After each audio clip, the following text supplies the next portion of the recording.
guys, the Super Review Show here, and Andrew is back. Hey. He's feeling pretty good. This is our Dunkirk movie review. Now, as someone who has not seen Dunkirk, this is still a spoilers movie review. But Andrew is he's ready to tell everyone, the world, what he thinks about this film. And let me just say, Christopher Nolan, he knows how to make a good movie. He does know. Yes, he does. By the way, so this is how it's gonna work. We're gonna give you the cast rundown of this film. We're going to go into some overall plot details of this film, and then we're going to give our overall rating. Well, he's going to give it, at least. So There's that. So here's how it goes. Here is our cast rundown of Dunkirk. And I know you mentioned how you wanted to say this. Because in the movie there's actually very little dialogue, and not all the characters have some lines. So I'm just going to name out some of the bigger names in the movie. For example, we have Harry Styles appearing in his first movie appearance and acting career. Alright. We have Tom Hardy returning from Christopher Nolan's... The Dark Knight. Yeah, I think Christopher Nolan, he likes to bring back his actors. Yeah, I think so too. For example, Cillian Murphy who played Scarecrow throughout the Dark Knight trilogy movies, he's back in this movie as well. Right. Other than that, we have some other names, new names like Mark Williams. He plays an old man who owns one of the fishing boats. And I'll explain, because I have to give some historical context for us, because this movie is based off a true story. Yes. It was back in the beginning of World War II, when Germany was pushing and taking over all of Europe. Mm-hmm.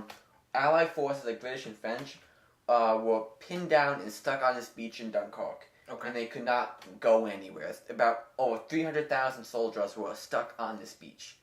And whenever they tried to bring out a boat to rescue soldiers, the German Luftwaffe, the Air Force, they would come and bomb the boats and they would sink. So they couldn't do anything. Mm-hmm. Maybe every once in a while a ship would get through, but it always ended up being destroyed, so they couldn't do anything.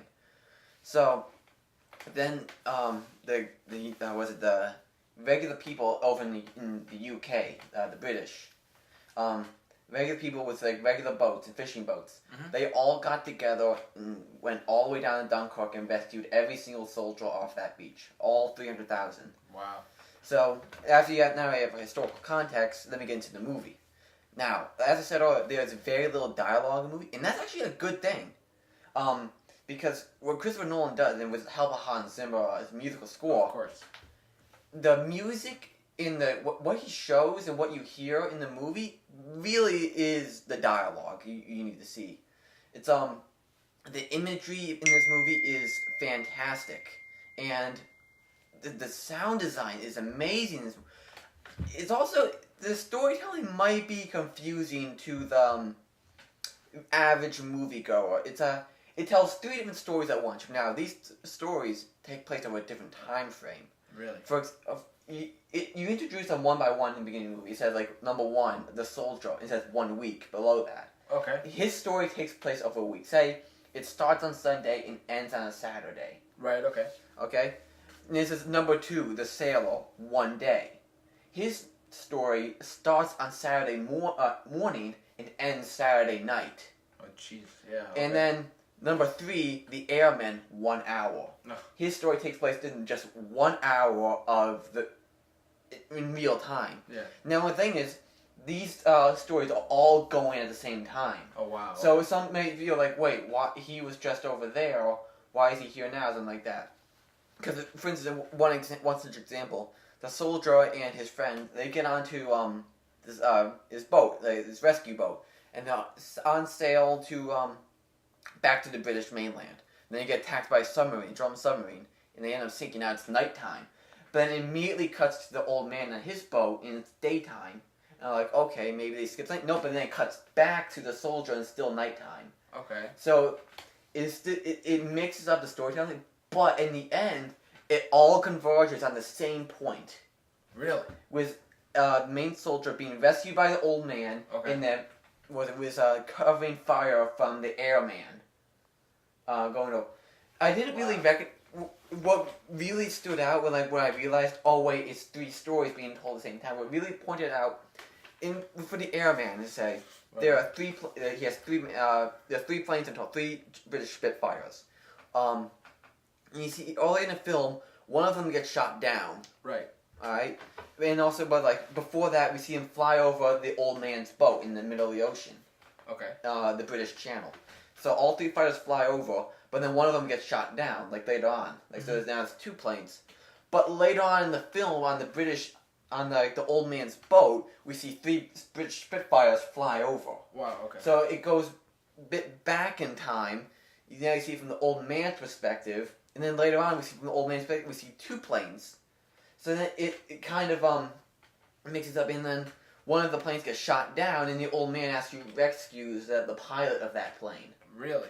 It was a fantastic. I found it to be a very unique storytelling. Okay.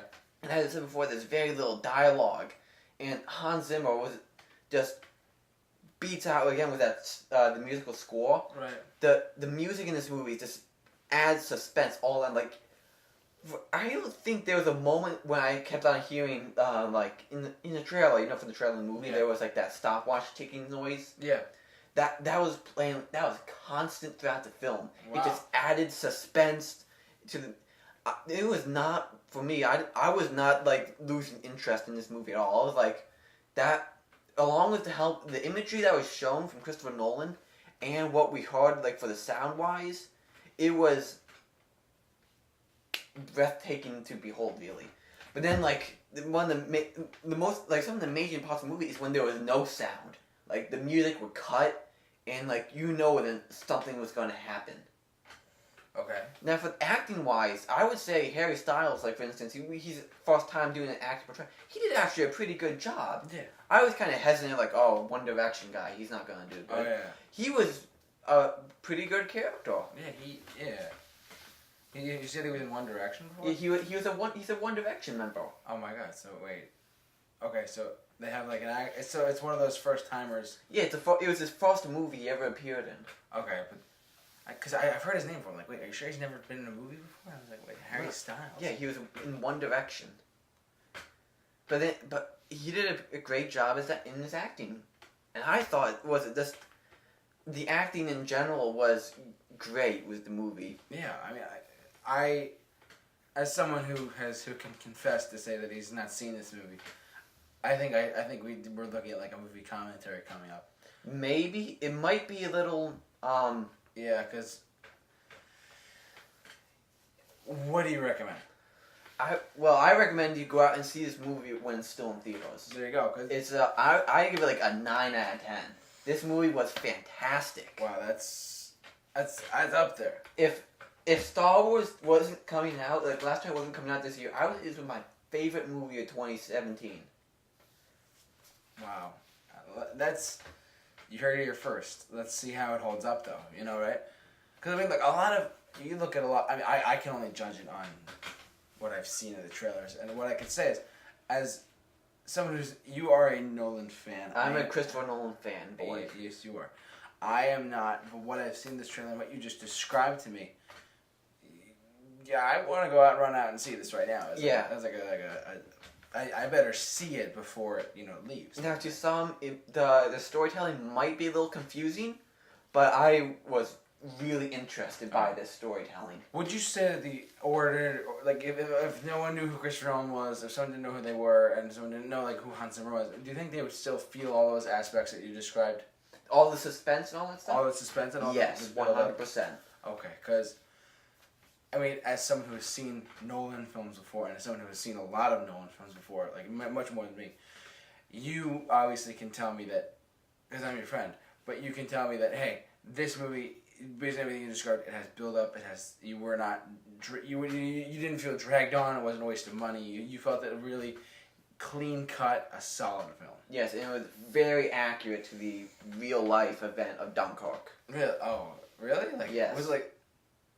We've all seen Saving Private Ryan. We've all seen other films like this. How would you think it ranks among the war films that have been released? Oh man, I haven't seen Saving Private Ryan, to be honest. Okay.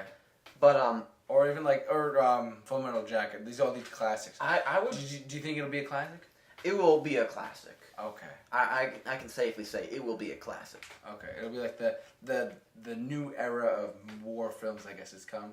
Yeah, I would say that. Okay, because obviously like Pearl Harbor came out several years ago or something. Mm-hmm. Yeah, but I think this is good. Yeah, it was a great movie. You heard it here first, folks. A great movie. What would you score of it? 9 out of 10? Yes. It was a 9 out of 10. Look, trust me when I tell you he is a Nolan nut, and I respect this man 100%. You have to go see this film. As someone who, yes, it sounds weird coming from me, but just trust me. Say it. You have to go see this film because you have to go see it. Yeah, you have to see it. You have to see this film. Wait, even if you have to wait till it comes out on DVD, you have to see this film. Because this is based on everything he said and everything that he told you.